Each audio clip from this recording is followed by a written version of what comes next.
All right, what's going on, everybody? Another Tuesday, another TopLeft sports show coming at you. We got Bradley back here again for a second week in a row. How's it going? So this week, we're gonna start talking about the Mariners a little bit more, getting back into the swing of baseball things. We're gonna talk about Tatis Jr.'s contract a little bit. We are gonna talk about the Daytona Road Course. What else are we talking about? Did the Padres win the offseason? Oh, yeah. We'll talk about the Padres a little bit. We got a couple good topics coming at you. A little bit more of outside of the Northwest this week. But, so let's get into it. First off, obviously, everyone saw today Tiger Woods got into a big accident today. Bradley just pulled up the most recent report on that and how he's doing and all that stuff, so I'll let him share that real quick. Looks like the last update is he has 2 fractured legs and a broken ankle. And it says on here that he suffered multiple leg injuries, like I just said. They're not life-threatening. He was conscious, lucid, and alert when paramedics arrived. His status was declared serious but stable. There was no evidence of impairment, but this SUV was traveling at a high speed when it crossed the center divider and rolled multiple times. That's about everything we got on here. The last update says we'll be back early Wednesday morning with updates on both on the site and on cbssports.com. So obviously the most important there is he's going to be okay. Yeah, he's alive. I mean, I don't think this world can take another GOAT leaving this world early again after Kobe last year. Yeah. And stuff like that.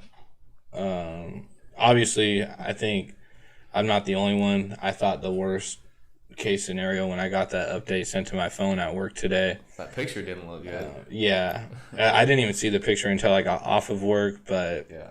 seeing the picture before they gave that final update, I was like, oh gosh, this is not going to be good. But thankfully, he is growing up watching golf with my family, with my dad and stuff like that. I was a big Tiger Woods fan growing up as a kid, as most people were.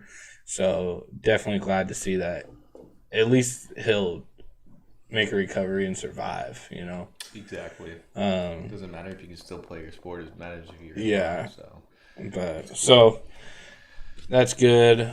First off, before we start getting really into things, I want to give a shout out to Kelly and Clayton over at Tune It Up Sports. Gave us some shirts very last minute today. So we appreciate that. Always hit them up for screen printing or heat press or anything like that y'all need. Great guys, local, just trying to grind. So definitely hit them up if you can.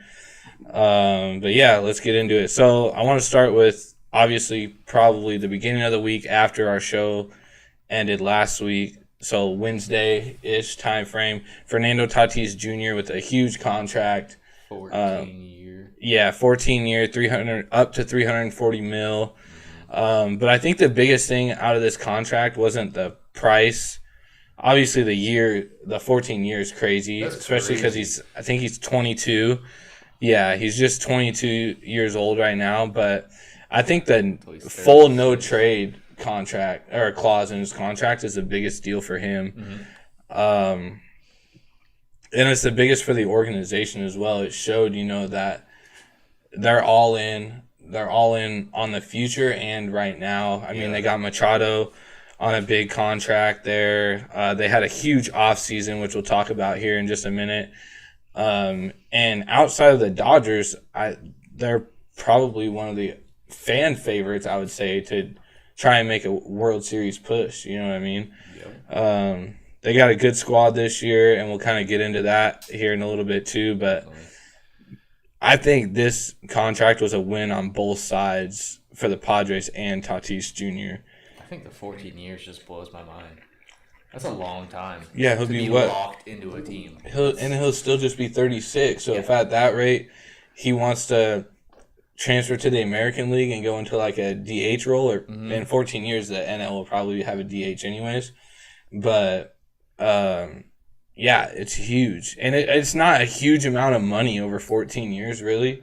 No. Like, I think Robinson Cano's contract when he came to Seattle was like 320 for 10. What was I think Kyle Seager's was 7 years, 400 mil. I don't think it was 400 mil. I don't know. 400. It might have been. I don't know. That was like what 4 years. He's in the last year of his contract this year, so. Yeah. That was a long time ago. Yeah. So, but yeah, for a young guy to sign. And you got to remember, he hasn't even played 2 full seasons in the majors yet. He played, So he's played 143 games across 2 years, and they only played 60 games last year. Yeah, I got a couple of his stats from last year. His at-bats, 224. His hits, 62. Home runs, 17. And a batting average of .277. I mean, that's not bad. No. For that, those stats. So yeah. I think definitely is going to be fun to watch the next couple of years, him develop as a player. And well, yeah, I mean, not only develop as a player, but the kid is just fun to watch. He makes baseball fun. He's not, he bat flips a lot and stuff like that.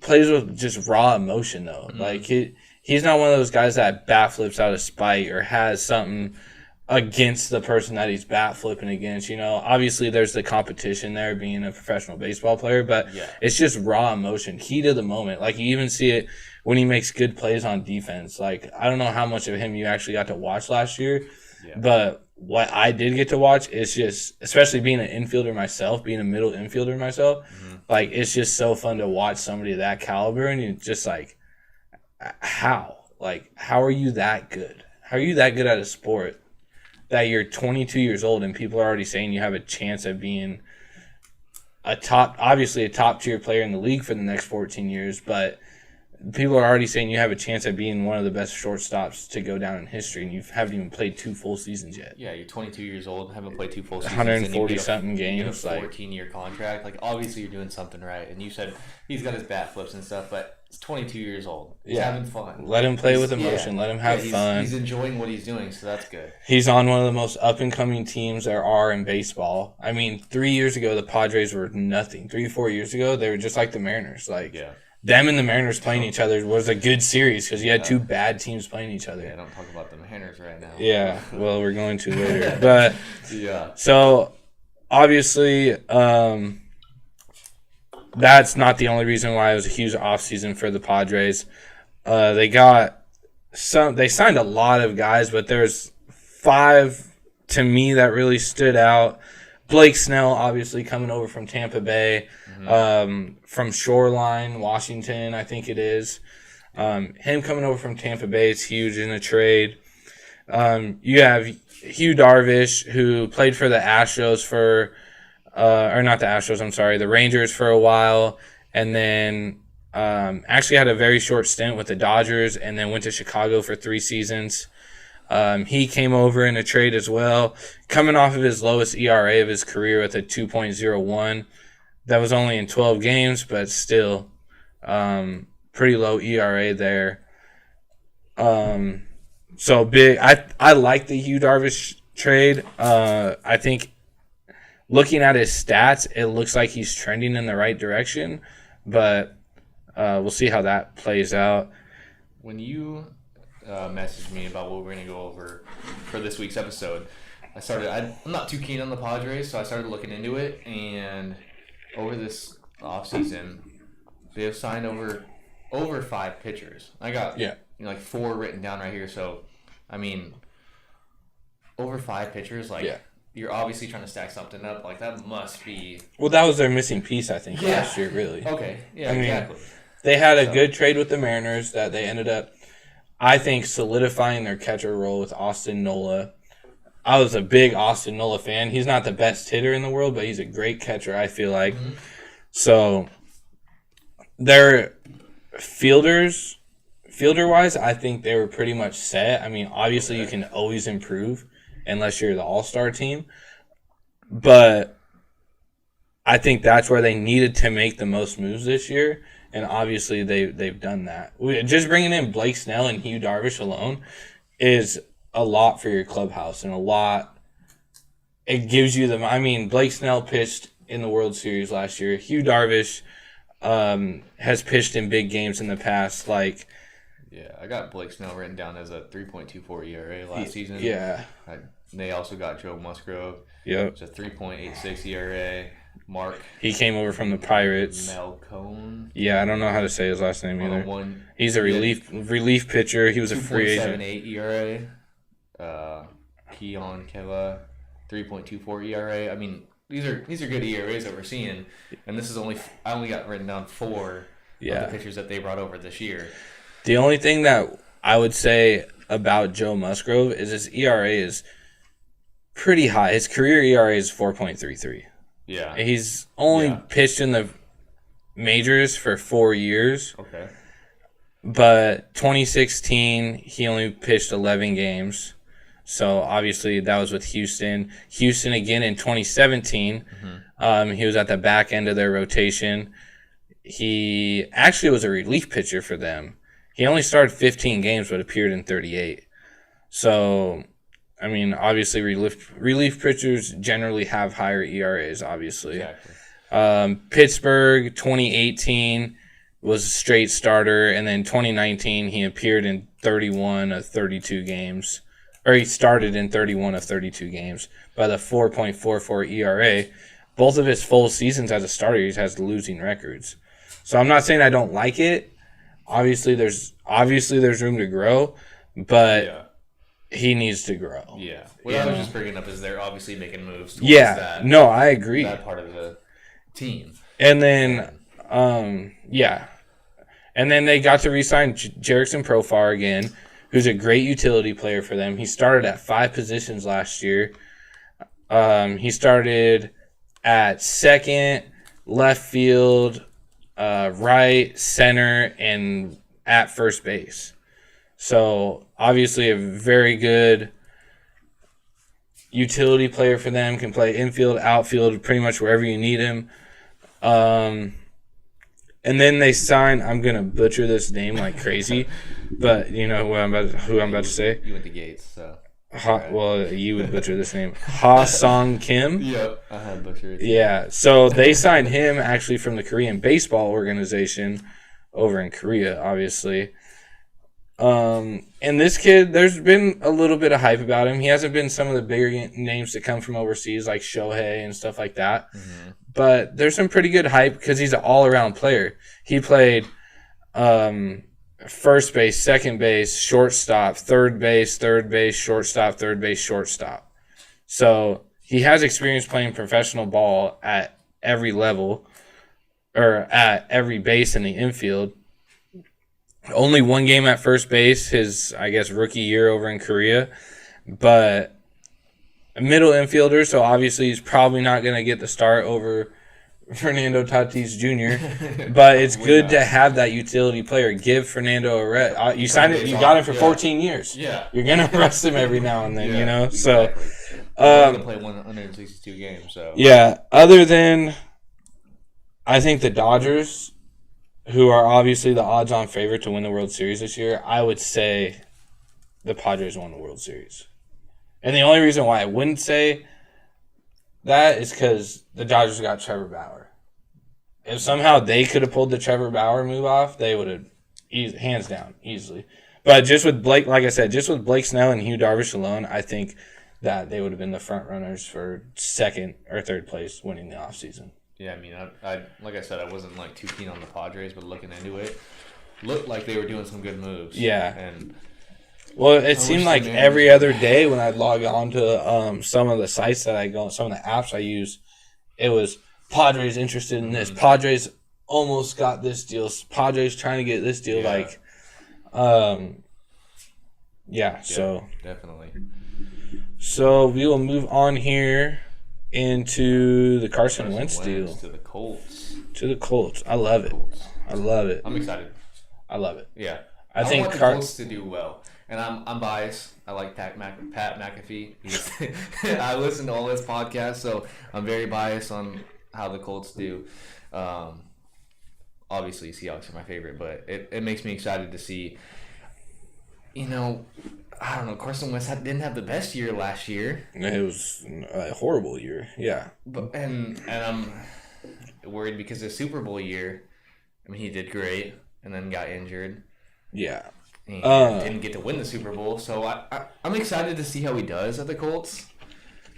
I think they got a great organization. So I think, so the thing about this is first off, he has a relationship with Frank Wright, who's the head coach. Wright, yep. Yeah. Mm-hmm. Okay. And I'll get into that a little bit more. But I think what blows my mind away the most about this is what they gave up to get him. A 2021 third-round pick and a conditional 2022 second-round pick. Yeah, so not much. For a player like Carson Wentz, who in all reality didn't take his team to the Super Bowl technically. Very close. He got pretty much as close as you can get with your team winning the Super Bowl. Yeah. But you not taking your team to the Super Bowl. Exactly. So yeah, the great year that year. Yeah. So he's got a 62.7 completion percentage career.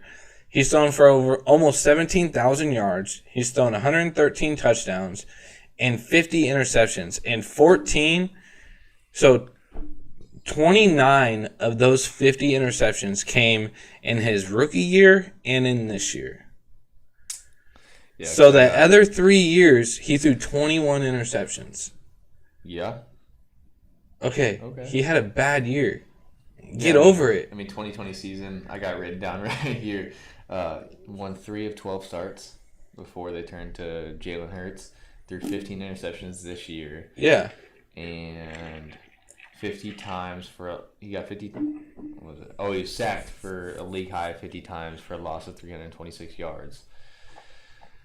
So, but is that on him or the sacks? Is that on him or I mean, sacks are very tricky nowadays. I think, especially with a player like Carson Wentz. This goes back to like 2 or 3 weeks ago when I was talking about Russell Wilson. It might have been last week. It was last week. Yeah. But how many of those sacks are actual O-line breaking down and giving up a sack? Mm-hmm. Or how many of those are off bootleg plays or where Russell runs too early or something like that? Like Pro Football Focus breaks these things down into like incredible stats, dude. Like, if he left the pocket too early, that's on Russell. Mm-hmm. If he sat in there too late and it was broke down, okay, that's still on the O-line because the O-line broke. Like, it's crazy how they break this stuff down. Mm-hmm.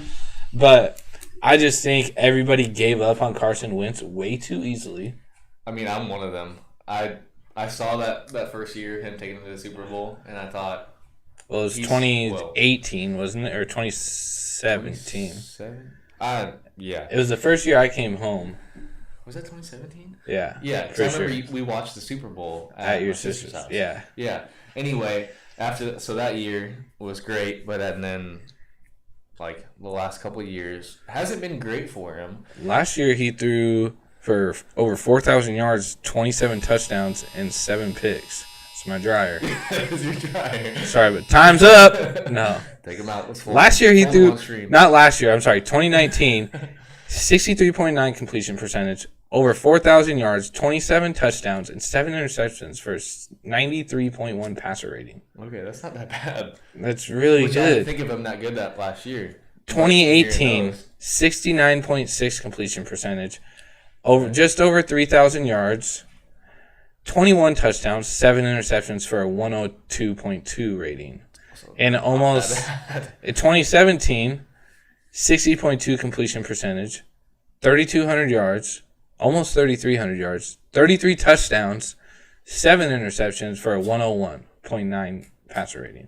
So I'm thinking of him all wrong because he had some good years. But you're just like everybody. You're just thinking of him all wrong. Yeah. Just because I see last year. Well, you see the last couple of years he hasn't gone to the Super Bowl again. So neither has Russell Wilson, Aaron Rodgers, Drew Brees. I mean, but you lose focus on him. That's the thing. No, I have at least. The dryer's done again. No, I just think, they gave up on him. One of my good buddies is a Philly fan, and I think he kind of resents this trade, I guess I should say. I don't think he agrees with it. He's not excited for Jalen Hurts? It's not that, but why give up on Carson Wentz so easily, dude? Like, I get it. He had a banged up year. Yeah. He had a rough year. I get it. But there's so many quarterbacks in the NFL that have bad years and then come back and have good years. Yeah. Like, I don't know. But I mean, from my perspective, before I just heard what you were saying, I was like, that's a good trade. Like, get rid of him because he's obviously not doing well. Yeah. But I didn't even think of his stats from the last couple of years. But you don't know what Jalen Hurts is going to do. No, I don't. And I don't really care about Philly anyway, so it's not a big deal to me. Well, I mean, I'm just saying. Yeah.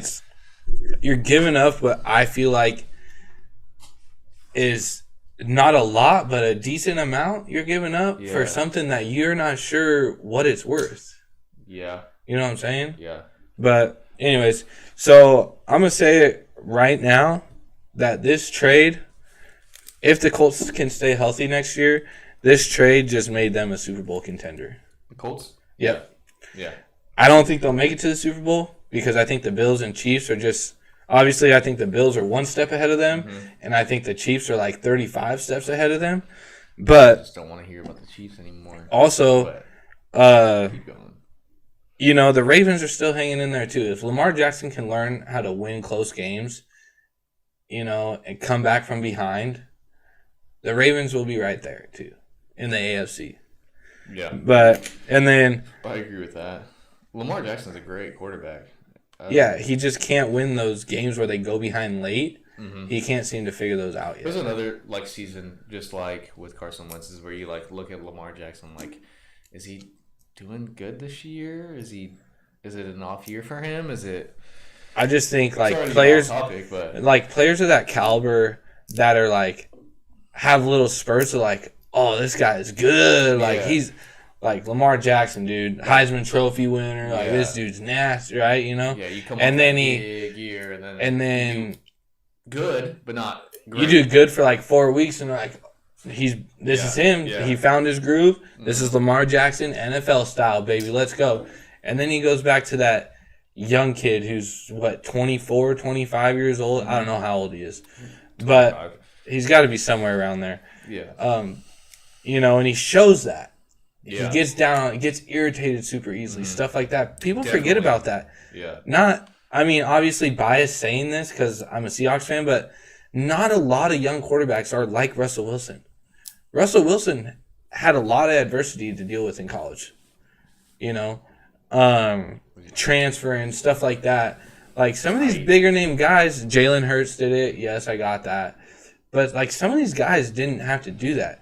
Carson Wentz came from North Dakota State, where he won 4 national championships in a row. Mm-hmm. You know, he hasn't had to deal with that kind of adversity yet. Yeah.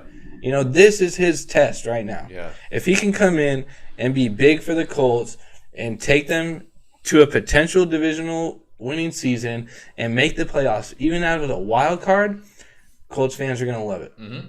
And I have a Colts fan buddy from when I was in the Army who hates this trade. Really? Who hates it? I'm pretty sure. What are we going to do with I'm pretty sure. What do you want? I was a little buzzed up when we had this conversation, but if I remember right, he did not like this trade. So what did he want instead? I don't know. What are you going to do? I don't know. I don't know. There was, not a lot of options for the Colts to go after. I think this is a great trade for the Colts, but yeah. But anyways, it works out. So. Okay, so I think there's 4 things in this trade. Like I just said, I think this put them into Super Bowl contention. Mm-hmm. I'm not saying this makes them, they're going to make the Super Bowl. I think they have a chance at making it to a divisional round, which makes you, in my mind, a Super Bowl contender. Mm-hmm. You win 2 more games, you get lucky, you make it to the Super Bowl. Yeah. Kind of like the... the Titans. Well, like the Titans did 2 years ago. No one had them picked to make it to the AFC Championship game. Now everyone's oh, they should have made it this year, you know, but different story. Yeah. So I think there's 4 things out of this trade that make this Super Bowl contender worthy. Obviously, I already talked about the great relationship with Frank Wright, who's their head coach, and Carson Wentz. That dates back, I don't know how long, but I know they have a great relationship, stuff like that. Mm-hmm. Protection. Carson Wentz isn't going to have to run all over the field. They have a good O-line. Yep. He'll be protected. His chances of getting hurt go down, stuff like that, as long as he plays smart. Weapons. He's got Jonathan Taylor that's starting to come out and kind of fit into his own groove. Michael Pittman, who we got a story about him in just a second. And then Paris Campbell, who will be back this year. And then number 4, the fourth reason is the Colts have a top 10 defense, I think. Mm-hmm. I think they have a chance to move up that list, you know, if they can make a couple big trades and get some really good pass rushers in there, which I don't really see happening, but nonetheless, they have a top 10 defense in my mind. I don't know if they are a top 10 defense stat-wise, but in my mind, I see them as a top 10 defense. But anyways, back to the Michael Pittman thing. So right after this trade got finalized and all that stuff, sorry. Right after this trade got finalized, Carson Wentz, I think he texted Michael Pittman. Michael Pittman wears number 11. Mm-hmm. Carson Wentz has always worn number 11. He's wore it in Philly. He wore it at North Dakota State. I don't know if he wore it in high school. I'm sure he did. But he texted Michael Pittman and asked if he could get number 11 from him. Yep. And he said no. Yeah, I'm on here right here. So Says Pittman says, I am number 11. Yeah. Yeah. And then there's a bunch of other NFL players that tweeted out and stuff. They're like, dude, you got to realize who you're talking. That's your quarterback. Yeah. He decides if you get the ball or not. Why are you trying to piss him off? But yeah, I thought that not give up 11 to win. That's funny. I thought that was kind of a cool little story. Hopefully, it's something that they can just laugh about and stuff like that. That is funny. All right, we're moving on. What are we going to next? To another left turn, buddy. There was some right turns. Another left turn and a right. Turns. Someone, I don't remember his name. Ben Brower. Oh, yeah. Yeah. Oh, another left turn. No, there was some right turns. There was. Turn it on. Look at the right turns. There was right turns this week. I will give you that. That's all right. Yeah, so we were at the Daytona Road Course this week, and it was fun. I don't know if you got to watch. We got the Craftsman Truck Series. I watched a little bit of Gander Outdoor, or whatever it's called. Yeah, I watched a little bit of the race Saturday. Literally 10 laps of it. Race. Yeah, I watched the Truck Series was Friday. Yeah. Yeah, so the Truck Series on Friday had 3 green, white, checkered overtime restarts. Super fun to watch. I mean, I don't even remember who won because it wasn't important to me, but it was fun to watch. Yeah. And then the biggest story on Saturday with the Xfinity Series was Ty Gibbs winning the Xfinity, and they had 2 green, white, checkered restarts. That was super cool to watch. Ty Gibbs, he's first career win in his first start. It was cool for Xfinity. When we get to Sunday, not as exciting, but still pretty good. I mean, it was good for the sport. I like watching it. Elliott. You're saying Sunday wasn't good for the sport? Sunday was it was fun to watch, but it wasn't as exciting as Saturday and Friday. I think Sunday was your typical NASCAR road course race. Yeah, I mean it was. It wasn't Daytona.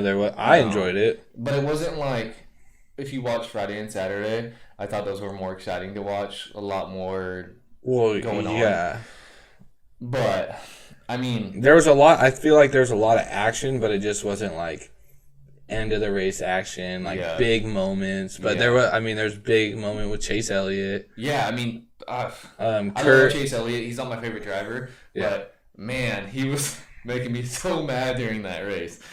Kurt Busch and his mess up, he hits the curb, shoots straight into the grass. Yeah.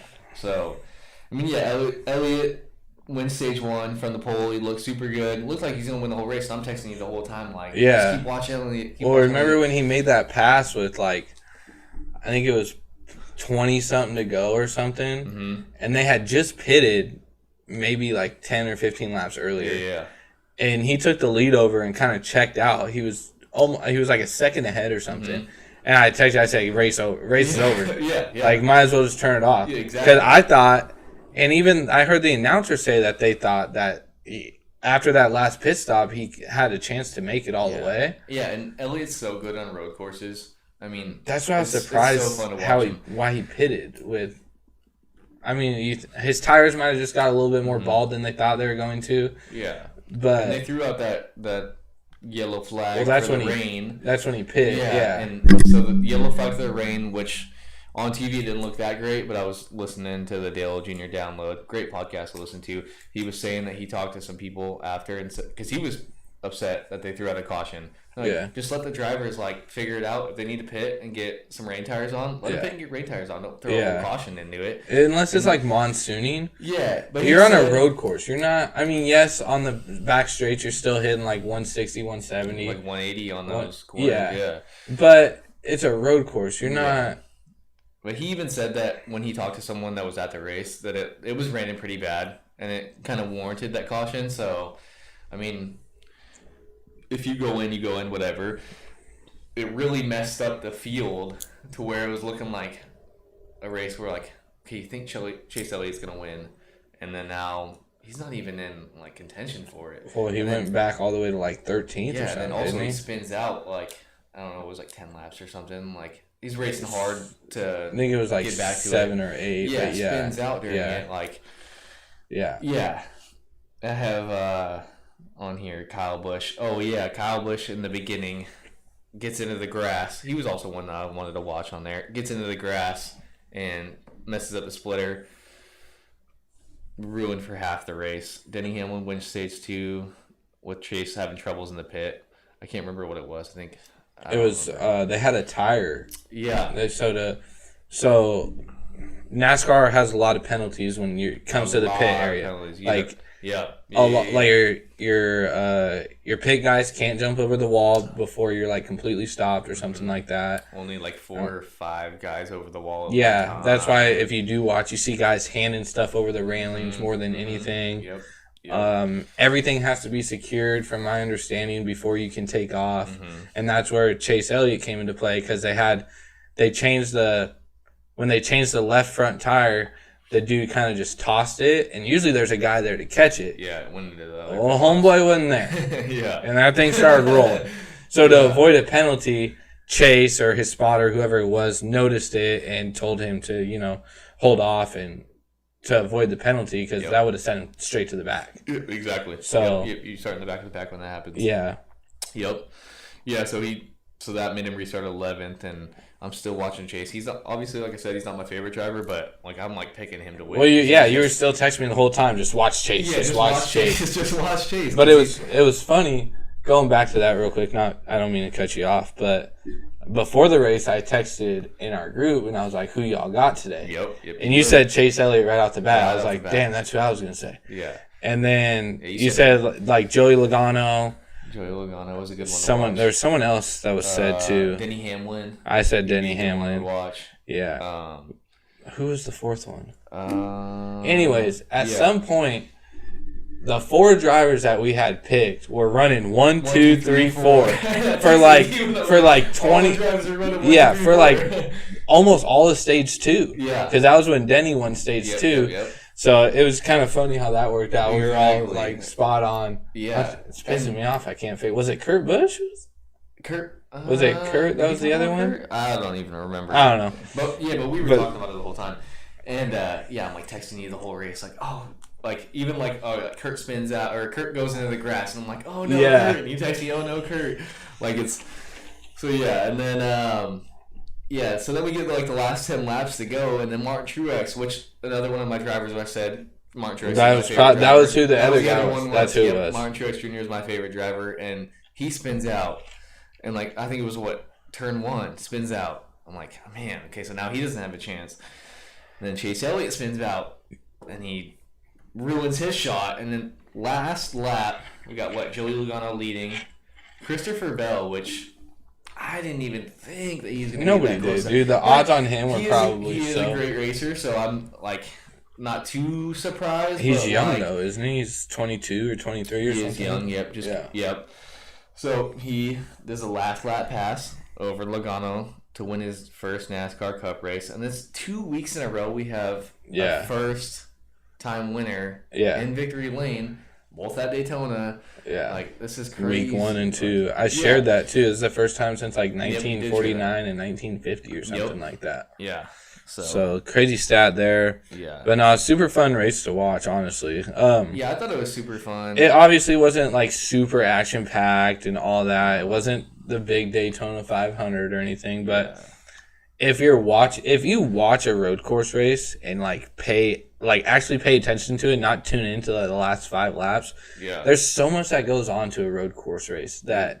Definitely. It's like watching a supercross race. You see where some drivers are faster and some drivers are better. You see the different lines being used. Like, let's be honest, in a big oval track, like even like a super speedway, a lot of those they get one line. Yeah. Like you find the fast line. You have the bottom line that works out for a while, then all that went away, so you get the top line. So that's what makes passing hard on, I feel like, those bigger tracks, plus everyone's going 190 miles an hour plus, But those road course races, I feel, are so fun to watch. They're really, when I was a kid, I remember I've watched NASCAR like all my life. When I was a kid, a road course race would come on and I'd be like, I don't even want to watch this. Like, I just want to watch them make left turns. Yeah. And then as like going into my older years, I'm like, okay, these road course races are super fun. If you watch any of the restarts, which I think I texted you this, any of the restarts, when they go into turn 1, so many guys make mistakes. Overshoot.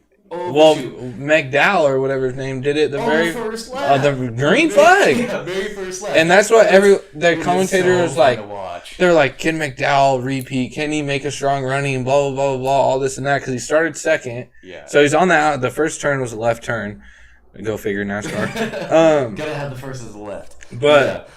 And he blows it. And then he drops back to like 20-something and doesn't get higher than like 15th or something the rest of the race. Yeah.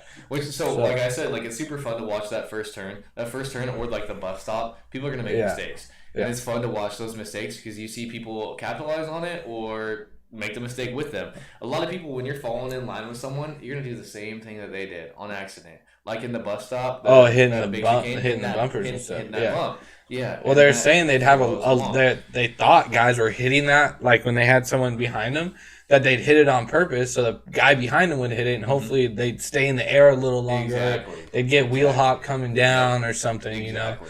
So that's the fun part about watching a road course is it's when you watch like a super speedway or another track like that, you can kind of predict like, okay, this is going to happen. This line's going to be better than this line. You're going to see these top guys, Denny Hamlin, Kevin Harvick, Joe Logano, Kyle Busch, all these guys.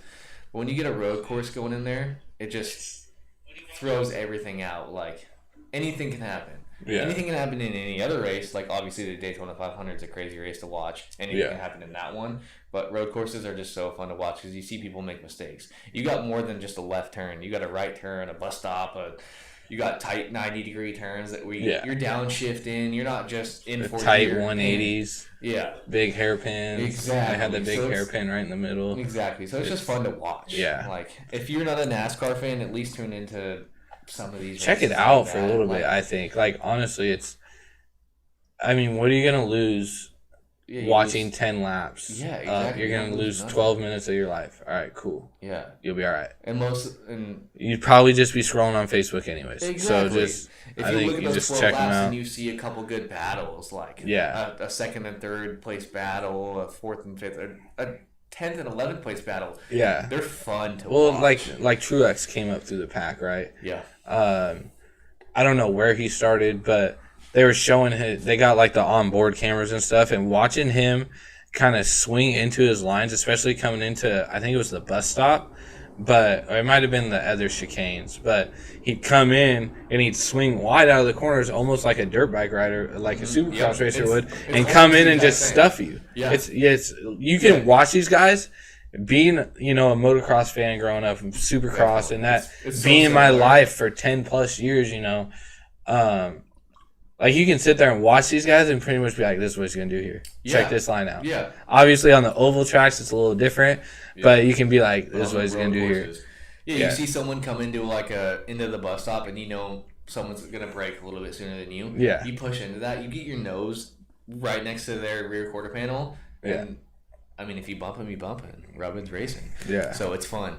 And you see some good accidents like that. And, I mean, we all love to see some wrecks. I mean, that's true. But I like to see some good battles. Yeah. And the road courses will give you good battles. And we also got some other good track. I mean, I don't know. people don't like NASCAR for some reason because it's because people think they just drive in a circle, which they do. But can you drive in a circle going 190 miles an hour? Yeah, on a 47% embankment. Yeah, like me talking about it here, us talking about it here. I hope more people start watching it just to see. It's difficult. It's not easy. You see guys getting out like in the summer in Daytona. If they ran this in the summer, they'd be getting out of their cars sweating, like needing water. Like they're downshifting, they're turning. It's the same. It's the same thing as Supercross or like nationals. People, especially nationals, dude. So off topic, but like people are like, oh, they're just professional dirt bike riders. They just sit down and twist the throttle. Like, okay, first of all, you go to like Unadilla or you go into the east to like Tennessee and stuff like that. You're racing in 90 to 100 degree weather you go over east, you're 80 to 100% humidity. Yeah. And just racing for 30 minutes plus 2 laps against the best dirt bike riders in the world. And just like NASCAR, you have that bike that engine is creating heat. You're getting all that heat to you. In a car like NASCAR, all that heat is coming on to you. Yeah. So, I mean, they're athletes. But the same thing with like Supercross. Oh, you just said, exactly you go. I'll throw you, since this is sitting on a dirt bike, I'll throw you on a dirt bike and you go hit those rhythm sections. Yeah. And I'll give you 2 minutes to bust out a lap that they're blowing out in 51 seconds. Yeah. You know? Exactly. It's not exactly the same, but you get the point. Yeah. Anyways, what do we got this week? What, coming up for NASCAR? Yeah. We got Homestead, Miami. It's a big track. I can't remember the actual mileage on it. We looked it up last week. But another big track. No Supercross this week. They have had, not last year, but the 2 years before, they had their championship races at Homestead. It's a really good track to watch. Definitely not as exciting as a road course. I think you're still going to get those good drafts, those good pushes that you're going to see, kind of like in Daytona, but not as good. I think it's still something good to watch. Check it out. Watch it for 15 minutes. If you don't like it... Yeah, even if you just... Yeah, look at it for 15 minutes. If you don't do it again next week. Yeah, because you'll see a different track. It's not like... I mean, I'm not going to talk crap on football or anything, but like they play on the same type of turf, basically.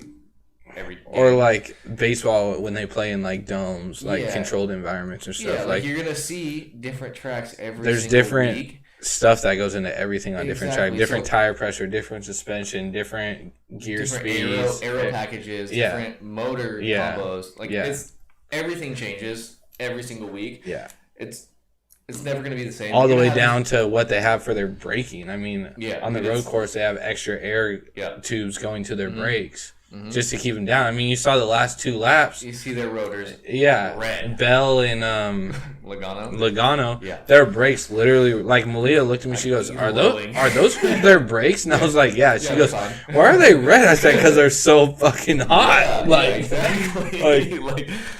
You're taking 175, 180 miles an hour down to 50 miles an hour 50 bus stop in 60 feet. Yeah, exactly. Like so not even talking about like the road course anymore. You're gonna see different things every single week.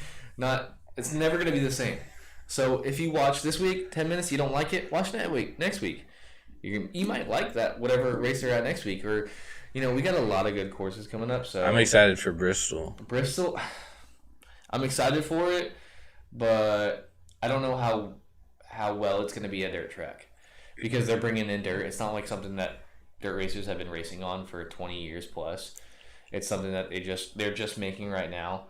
Plus, it's NASCAR. How many dirt races do you have in NASCAR? I mean, we have a few, but yeah, but I think I don't know. I'm excited because it's definitely going to grow your the outlook on. Well, it's gonna switch it up a little bit too. I think it's definitely. like they've never done it before. What about like some of these younger kids? Obviously, there's different ways to get to NASCAR, right? Yeah, there's different ways to get to like pro Supercross or something like there's always different routes. Yeah. One of those routes is dirt track. Yeah, World of Outlaws stuff like World of Outlaws. Usually they don't end up. I don't think in NASCAR. That's kind of their pro version of it, but it happens. A lot of NASCAR racers go to World Outlaws after. Oh yeah, I mean Tony Stewart did it. Obviously, Casey Kane ran a lot of World of Outlaws from Elma. Casey Kane. Yep. Or no, Casey Kane's from. He's from Enumclaw, isn't he? Yeah, because my aunt actually owns Enumclaw Licensing Agency, and she has a lot of signed stuff from him. Yeah. So he's from Enumclaw. Yeah, like I want to say she's met him a few times. Could be wrong. But, doubt it. I've only been wrong once in my life. But yeah, definitely Washington. We can say that. Yeah, he's from Washington. He's definitely from Washington. Yeah, we should have him on the show. I should know that. Yeah, we should have him on the show. We should. I'll hit him up. All right. Let me know how it goes. I'll hit him up on the Tic Tac. All right, get it. Tic Tac. Yeah. Toe. Tic Tac. Yeah. I know what you meant.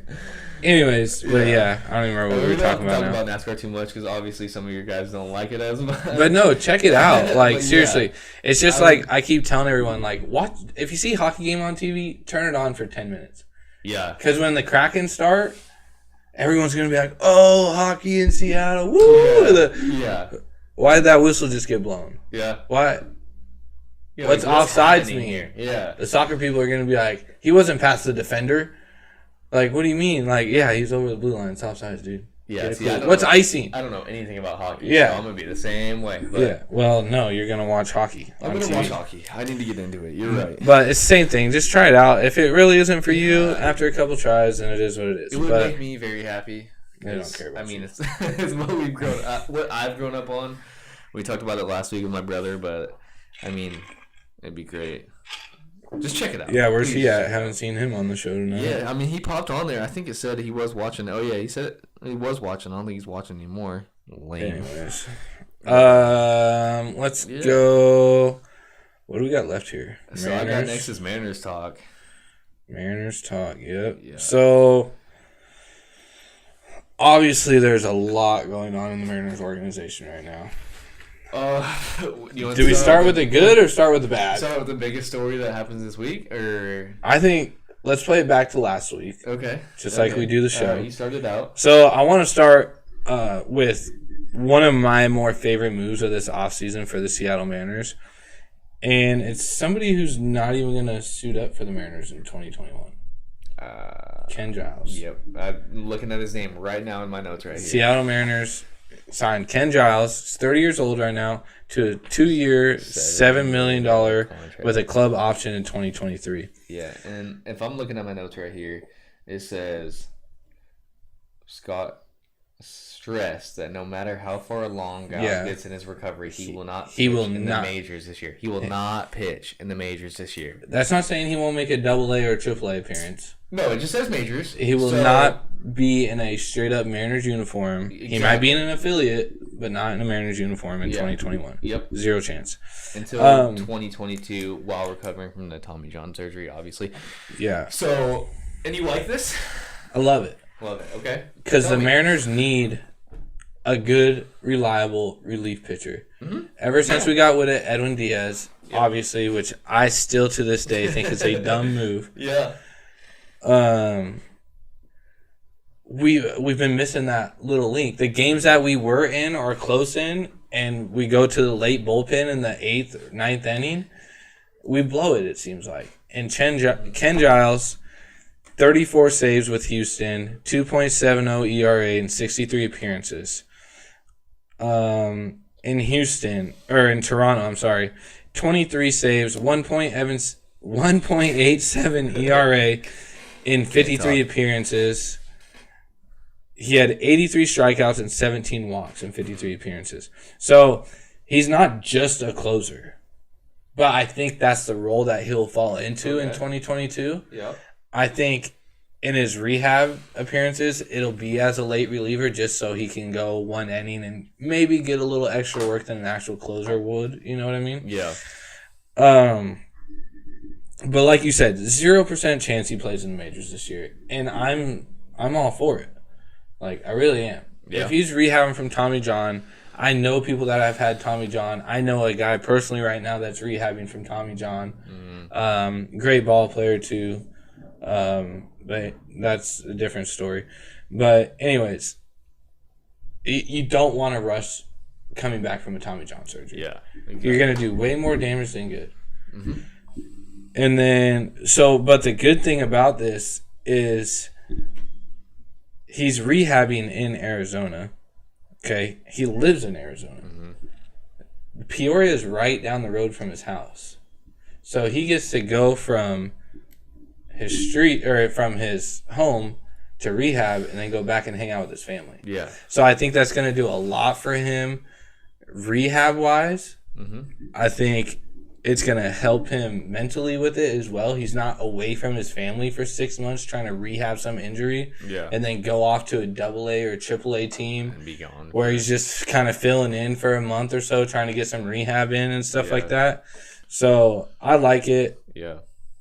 But then obviously the James Paxton contract, I can't say enough good things about James Paxton. I love him. I cannot either. I love him. I'm so excited for that. I love him too. When we got rid of, or when he left, I couldn't have been more disappointed in it. He's a good clubhouse guy. He grew up professionally wise, he grew up in Seattle, right? Mm-hmm. Like Seattle built who he was, Big Maple, stuff like that, Maple Grove, all that, like Seattle loves James Paxton. Yeah, definitely. So I love it. Let's get to the not so good stuff. You want me to throw out some quotes real quick? Kevin Mathers. I got some stuff on here. Former president and CEO of the Seattle Mariners, Kevin Mathers, did the most Seattle Mariners things you could do and went on a video interview and pretty much made the organization look stupid. Yeah, make you look like you don't even want to play. Yeah, we're just in it to try and save a buck and make a buck. The Mariners have gone 19 seasons in a row without making the playoffs, and they plan to make it an even 20. How does that make us feel to watch? Do you want to tune in and watch a Mariners game? Yeah. This season? Yeah. When you hear that? Yeah. If we're not even going to... Don't even plan to make it to playoffs, so let's just not watch it. I haven't planned to make it to the playoffs the last 15 years. Yeah, but you say it out loud, though. That makes you, go okay, so why shouldn't I even support this stuff? I get it. That's crazy. There's...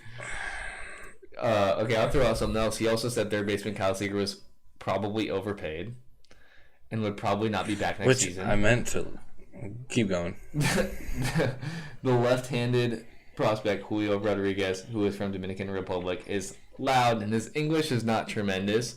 He also said he's tired of paying for a translator. Yeah, so...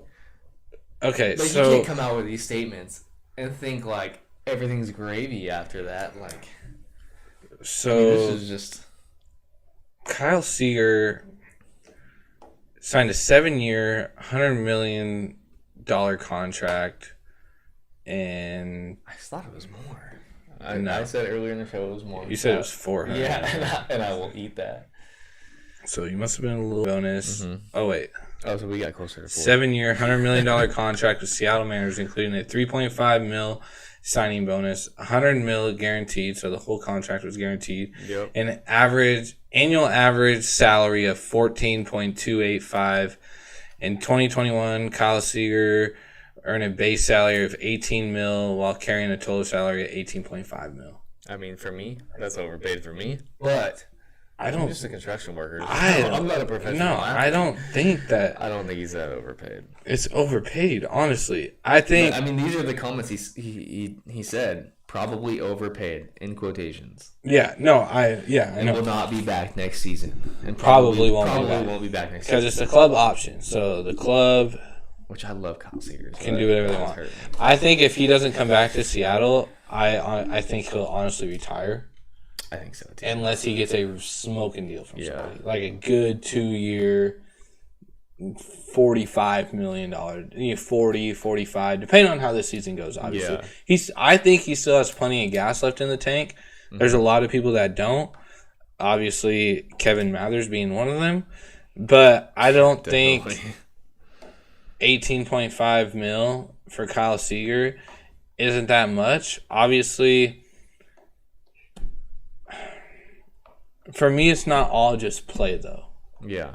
I think what it's you the bring to role the he ball club. plays with the ball Exactly. club as well. Exactly. And this can go back to any other professional sport there is. Yeah, we talked about this last week with football. I mean, what you can bring to the table as a leadership role. It's like having, obviously, okay, it's a little different than this, but it's like Larry Fitzgerald. Larry Fitzgerald doesn't get paid because he's a top 5 wide receiver in the NFL. No. Yeah. He doesn't get paid because he's a top 10 wide receiver in the NFL. Obviously, he's one of the greatest wide receivers.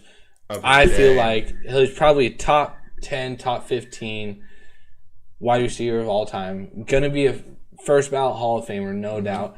But he is still playing football and getting paid good money to play football because of what he does for the organization. Exactly. What he does with those young guys and what he teaches them and his attitude and the way he presents himself. And you think Cardinals, you think Larry Fitzgerald. Yeah. You know what I'm saying? You can teach. And at this I point, that's kind of what Kyle Seager is from Seattle. Yeah. If you go to T-Mobile Park and walk around, count how many Kyle Seager jerseys you see. Yeah, I mean, I've been wanting one forever, and you still got one? I still don't got one. I got 2, but that's cool. But I already bought you a Seahawks jersey, so I ain't buying you that. I paid you back. Anyways, so I think it's more than just gameplay. You know, I think he does a lot. First of all, he's just a stand-up guy, great guy. And I think he does a lot for the organization internally. And I think we'll see that if he does come back next year, especially bringing these kind of prospects up and stuff like that, or even getting these guys into camp right now in spring training. Yeah. Getting to watch a guy like Kyle Seager, who's, you know, been an everyday starter since, 20... I couldn't even tell you, honestly. 12? 2009? 9. Oh, wow. 2009? Okay. So, yeah. I'm just guessing. I don't know. I was going to say 11 or 12, but... No, I think it's 2009. I'm pretty off. And so he's been an everyday starter since, probably 2010, 2011, maybe? Mm-hmm. You know, so you get to watch a guy like that who I just think that's why he's still here. Yeah. But anyway. So going back to... what we were talking about. We do get off track a little bit, but it's still in the spirit of what we're talking about.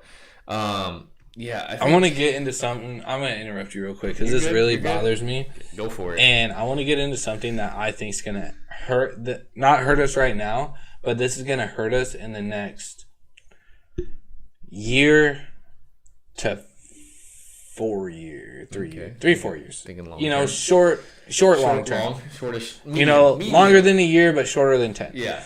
Okay. So, said our top prospects would never see playing time.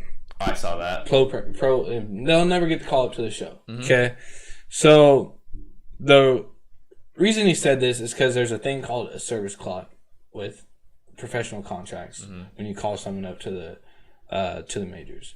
So it's service time. So once that player gets called up for the first time, their clock, quote unquote clock, essentially starts. Mm-hmm. So you have a 3-year controlled contract on these guys.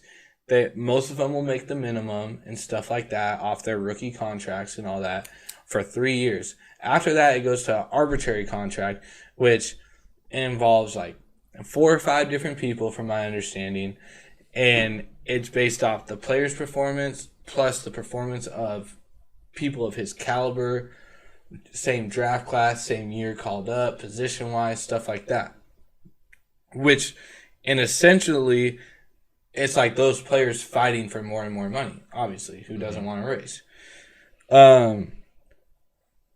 So they delay calling people up from Tacoma and stuff like that because they don't want to start these players' clock too early, and they want to be able to control them, an extra year or two. Yeah, makes sense.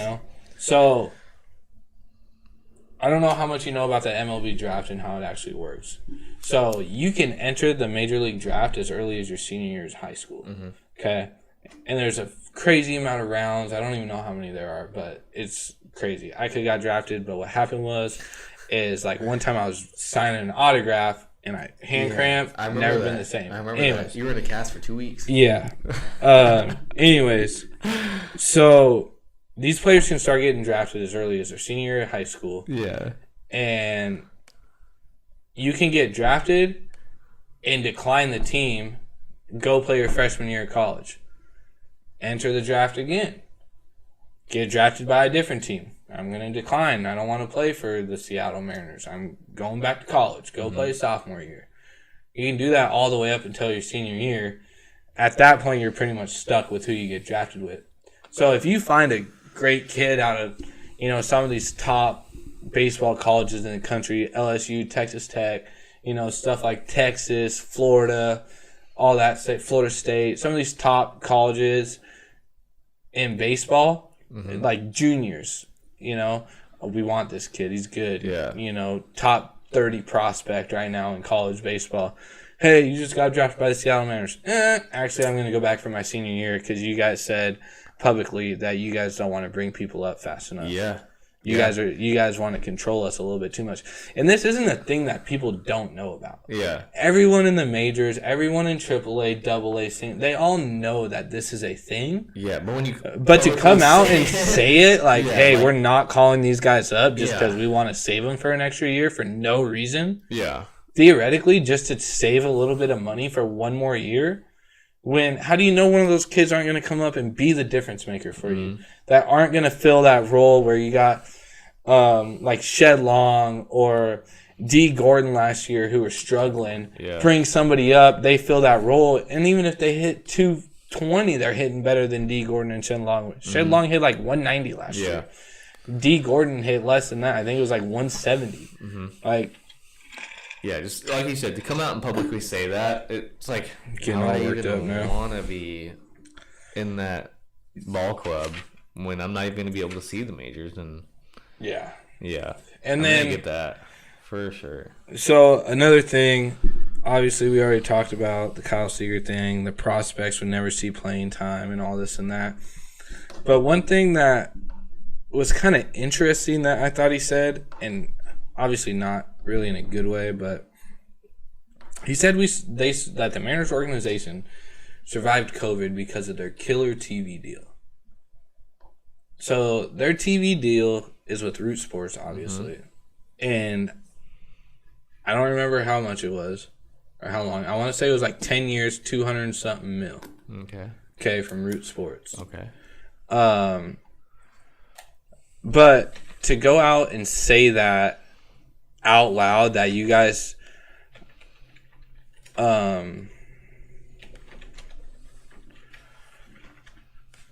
survived COVID because of a TV deal is outrageous, I think. And it's so wrong because you just lost all that leverage when it comes to negotiating again. Because it's not like the Mariners are always going to play on Root Sports. You know what I mean? Like, that's not always going to be our channel. We could have to negotiate with Fox and go to, to Q13 or, whatever the case may be. And it's just, they're going to be like, oh, you got this killer deal? Cool. Next time it's time to negotiate, we're only going to air this many games. And we're going to do it for this much money instead of this much money. Yeah, exactly. So you just lost game coverage while probably paying more money or losing money, however it works. That kind of really threw me off guard. But then also, what he said about the foreign players and stuff, and how paying for a translator. That stop drafting overseas. Yeah. You don't call them up anyways. But that's so just why? a part of baseball. I mean, at this day and age, yes. It is. It's been that for a long time, coming out of like Dominican Republic and stuff like that. It's been obviously a thing for a long time. But what I think the problem is we haven't always gone over to like Japan and Korea and stuff like yes. We have, not we as in the Mariners, but like Major League Baseball has, but it hasn't been as regular as it has been in the last 5 years or so. Yeah. You know what I mean? Yeah. So, but if you really think about it, say you get an Asian player from, Japan or Korea or wherever on your roster, and then you get like 2 or 3 Dominican Republic guys on your roster who all struggle with English. Mm-hmm. You know, I'm not saying what he said is right because I think it's 100% wrong. Yeah. But if you're paying all those translators $75,000 a year, yep, that adds up really quick. I mean, it does. But it goes back to stop.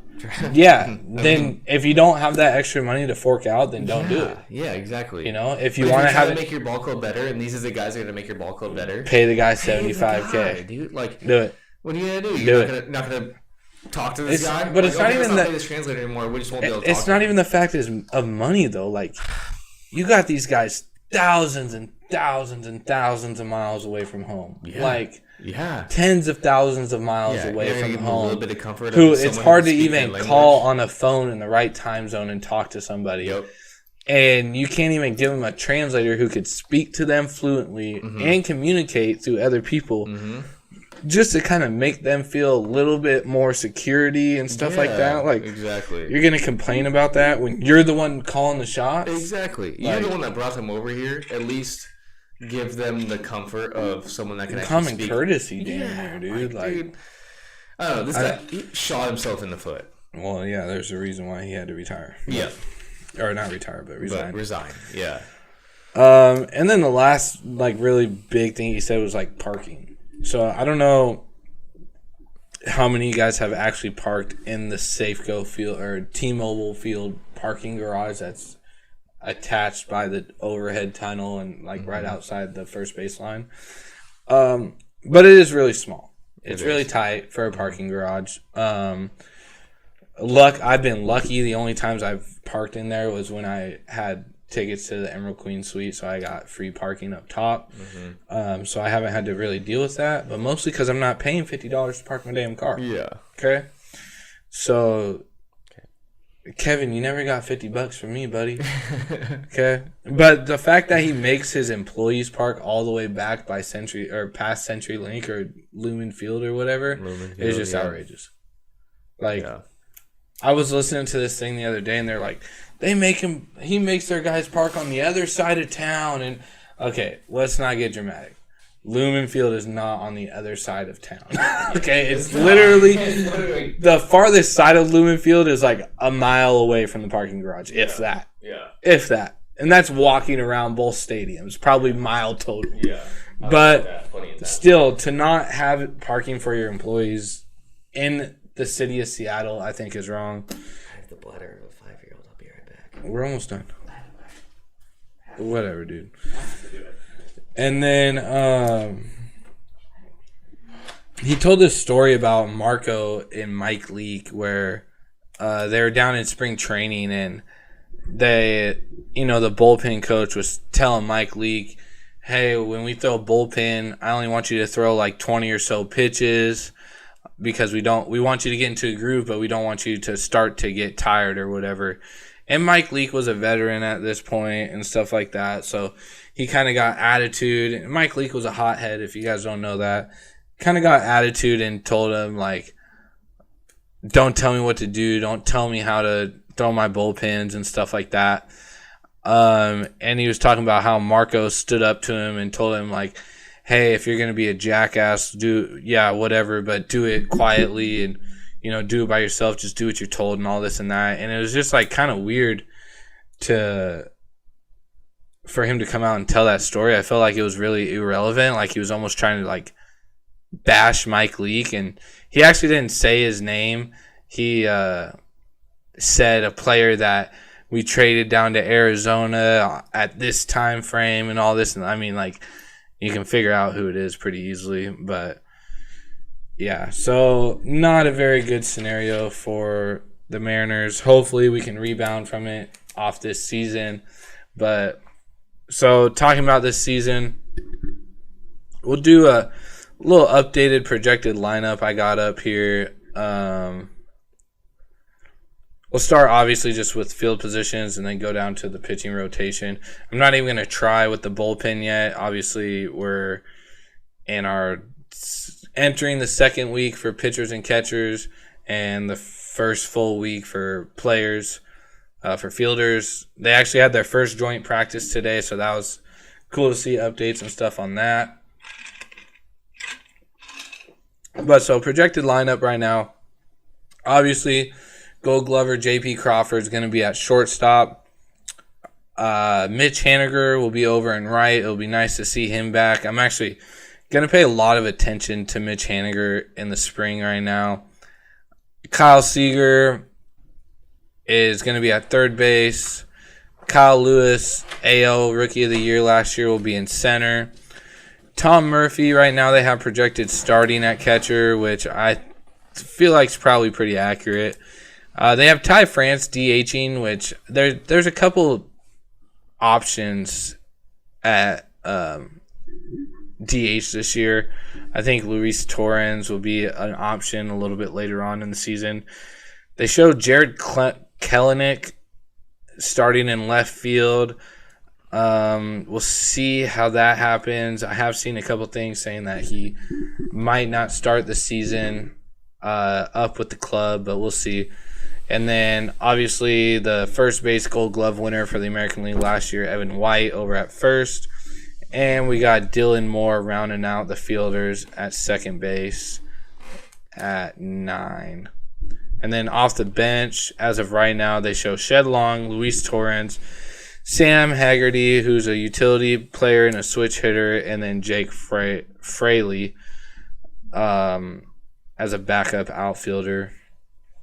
And then the top 5 pitching rotation, or top 6, I'm sorry, they're showing, and this is what I don't like actually, but unfortunately with the starting pitchers we have, there's no way to change it.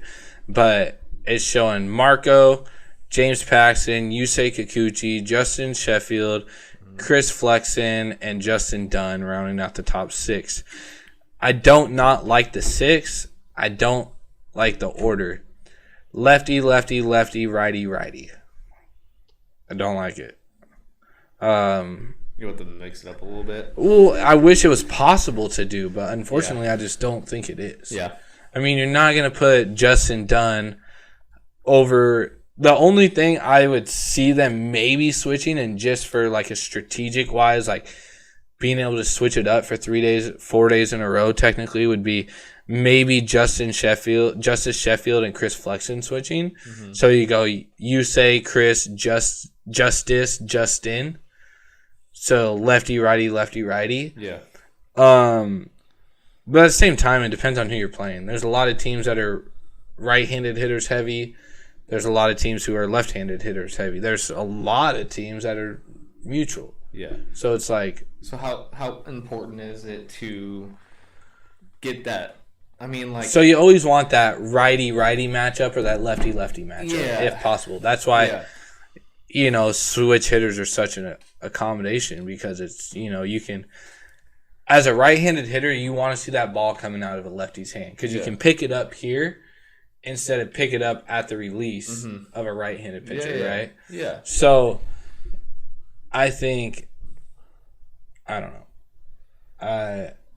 It just doesn't make me very happy, but I like the lineup. I don't think it's a World Series winning lineup, but obviously you don't know until you know. Yeah. I mean, like, my question is, like, okay, you're setting this 6-man rotation in for the whole season, like, and you don't necessarily like it. How do you adjust? Like, I don't know what I'm saying. How can you flip the rotation when the season's going? Yeah, or like, why does it matter? Because you're playing different teams every 3 days, 4 days, or whatever. So, I mean, like, you're every 4 days. Because if you play a team, and I don't know what team, but say it's a Friday night, you're playing a 3-game series, right? Yeah. Or even a 4-game series. Say Thursday, Friday night, 4-game series, whatever, weekend series. And we're at the top of our pitching rotation, and they're a heavy right-handed team. Yeah. But it's not like you can adjust for that, like, while you're setting this rotation out. So, like, you can. That's why the 6-man rotation is nice. Okay. Because you can go, like, if Justin Dunn, or say Chris Flexen throws on especially with a day break, if they have like a Wednesday off or a Thursday off, you could throw Chris Flexen on, say, like a Monday, and then go to Justin, go to Marco, go to James, and then you could throw Chris, if you had to, if there was a day off in the middle, you could throw him in Yusei Kikuchi's spot, and then slide him down. So then you go left, right, left, right. Yeah. Okay. Okay. So there's different ways and it's not gonna happen. Okay, that's just not a thing, really, unless it's like a huge series. Like we're down to like the final 2 series of the season, and we're a game out from winning the division or making a wild card. Yeah. That's when you could see something like that happen. You're not gonna see it in the first 2 months of the season. Yeah, you're not gonna see it before the All-Star break. Stem from is like, does it matter? In my eyes, yes. Okay. I mean I think a lot of legit baseball players, even like people who haven't played in the pros, obviously, local baseball players, stuff like that, you would rather see the ball out of a lefty's hand. It just... Yeah, okay. I wouldn't want to see the ball out of James Paxton's hand in general because he's a hard-throwing lefty.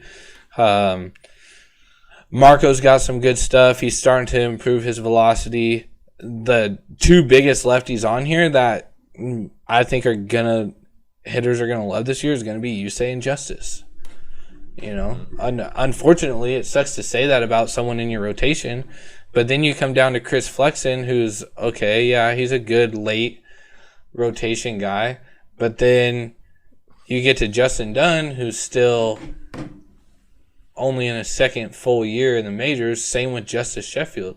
So your last 3 of your 6-man rotation really, first of all, aren't that experienced and aren't like your middle of your rotation guy isn't a middle of the rotation guy. Yeah. Like almost any other rotation in MLB is going to be a 5 or 6. Yep. I'm not hating on him. I like Justice Sheffield. I think he's got a lot of potential, but it's just that's where we're going to get hurt this year. I think we're going to put up runs, but I think we're going to give up a lot of runs. Yeah. But so siding with the ex-presidente that we're going to go 20 seasons in a row without seeing the playoffs. I don't think so. You don't think so? Well, yeah, I do. But I don't think we're going to go 21. I'm just looking at my notes here. That's the first. I have it in bold right here, what he said. It makes me, I don't know. I don't think we're going to go 21. I think we'll go 20. I don't think we're going to go 21. But I think we're going to compete. And I know that's a term that gets thrown around a lot with Mariners baseball is we're going to compete and all this and that. Yeah. It's probably been thrown around for like the last 6-7 years, especially when Jerry DiPoto came in, you know? Yeah. Yeah. But I think we're going to compete.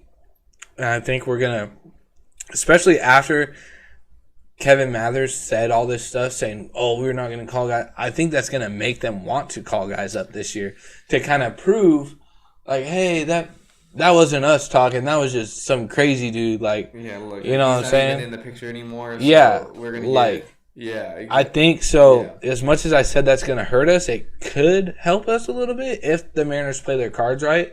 But they have to do it in the right scenario. They can't do it just to be like, hey, we call our prospects up, this and that, because it could hurt us. You know what I'm saying? Yeah. So but it'd be interesting to see what they do to combat what he said or to not.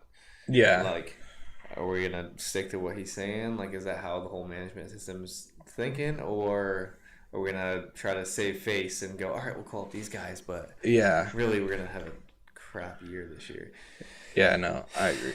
But, I don't know. That's pretty much all I got. Yeah, I don't know if there's anything you got. No, that's the end of my list. I ended out with the Mariners talk, and I think we touched on that pretty good. I mean, we didn't get very many comments tonight to give us some questions, so didn't get any. I know. Not a single one. We had a lot of people watching. No questions, so it's all good. It would be nice to get some questions in. Maybe we can get some comments on the page for next week and something to talk about. Yeah, as always, like I always say, we now appreciate the support. Definitely. Shout out Bradley coming on 2 weeks in a row here, helping out, hitting NASCAR pretty hard for us. So definitely good there. I think we're getting better. We're getting there from where I started to where we're heading, the ideas we got and stuff like that. We'll have hats coming in here in the next week or two, hopefully. Yep. Some shirts that we're in the process of deciding on right now and stuff like that. So again, one more shout out to Kelly and Clayton. Oh, now we get a comment over at Mariners gonna have a good year. Yeah, I think they'll have. Let's replay. Replay. For 20 minutes, Justin. Yeah, I think we'll have a good year. I don't think, like Bradley just said, are we going to make it 20 years straight without the playoffs? Yes, I think we will. I don't think we're going to make it 21, though. But I think we will compete. I think with what Kevin Mather said, I think it'll help kind of call a couple of those guys up a little earlier than he would have. And I think we're going to be able to compete in the division a little bit better. The A's are obviously going to be really good this year. Houston, I think, is going to drop a little bit. How's Big Maple going to do this year? I don't know. I think it's going to my bad. It's going to depend on how his spring does, honestly. Coming off a really bad year last year, battling a lot of injuries and stuff like that. But I think he vibes with Seattle. I think he loves playing in Seattle. Obviously, he's got Maple Grove and all that stuff like that. Seattle loves him, like we said a little bit earlier. Hopefully, he can go down, get a good spring, and get some momentum heading into the regular season. They already announced Marco's going to get opening day start again. So I think they did that kind of for James, too. Like, he didn't have to go out and overthrow in spring training and try and prove something. Like, you're the number 2 in the rotation.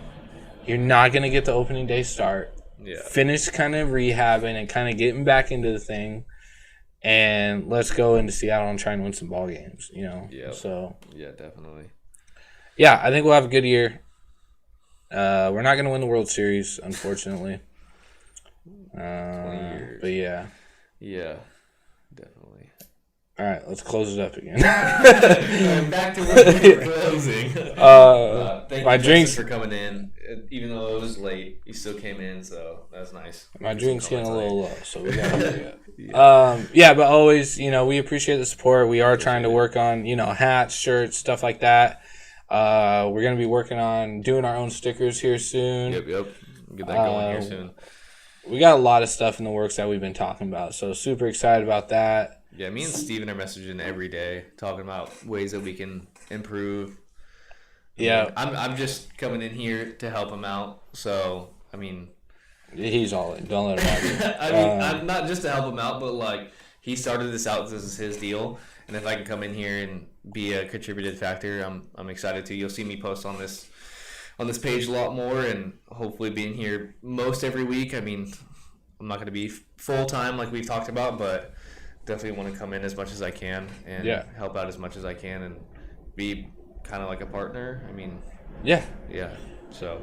No, it'll be fun. You got 2 guys here who've known each other since 6th grade, however long ago that was now.